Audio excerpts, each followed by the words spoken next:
This is What's Wild in New Hampshire by wildlife biologist Eric Korf. Today, I got to back up a little bit.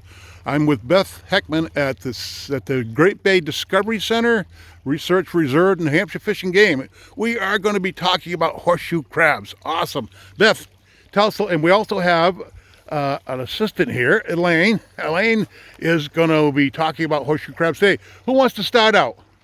I can start. All right, Sure. give it a start, Beth. Yeah, so right here, I just picked this guy up. This is a lone male, and he was right on the shore here, kind of cruising along, trying to find a female to attach to. We have high tide coming up in about 15 minutes or so. So there is Great Bay, just to let you know where we are. We're at on the shore, the south shores of Great Bay in New Hampshire. Yep. All right, and then back to our horseshoe crab. So horseshoe crabs are coming up at this time of year to spawn. So we will see pairs. I can see a couple of pairs on the edge of the water here. But like I said, single males are looking to pair up. And you can tell this is a male due to the first pair of little walking legs here that look like tiny boxing gloves. Ah. So they will be the females will dig nests. You can see there's one right here. Oh yeah, they come all the way out of the water to dig a nest. Well, right on the edge. Right on the edge, Right on the edge, yep. And so she'll dig a nest with the male in tow, and then he'll fertilize the eggs as she lays them. She'll cover the eggs back up, and then in about a month, the little larva will hatch out and float out into Great Bay. Now, when they come in to spawn, how old are they? So the females are around 10 years old, and the males are about a year younger. So 10 and 9. So it's a while. Yep. Yeah, it takes a while. Wow. Tell us a little bit more about horseshoe crab. You know, I, as a wildlife biologist for Fish and Game for many years, and in New Hampshire for a half a century, I have worked with bears and moose and deer and turkeys and ducks and geese and terns and bats. But the horseshoe crab is so interesting. It is probably one of the very most interesting animals we have in New Hampshire, in my opinion. I agree, and super important. I mean, they've been coming into Great Bay for thousands of years, and these guys are more important today, and maybe people don't know this, but any of the vaccines that are being made right now, horseshoe crab blood is being used to test those vaccines to make sure they're safe for human use. Thank you. Awesome.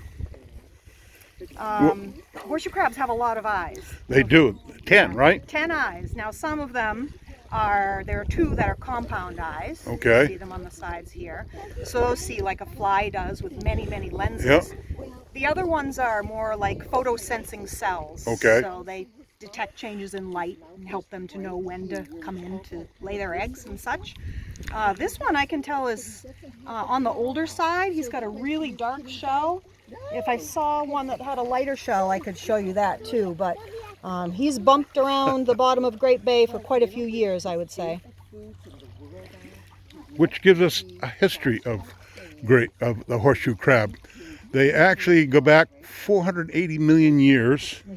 So when the dinosaurs appeared 250 million years ago, they've been around a couple 100 million years. Exactly. And when the dinosaurs vanished 65 million years ago, who stayed? A horseshoe crab. I like to say they got it right the first time. They've remained relatively unchanged. Fossil records that you see from hundreds of millions of years ago, they look almost just like this. Yep.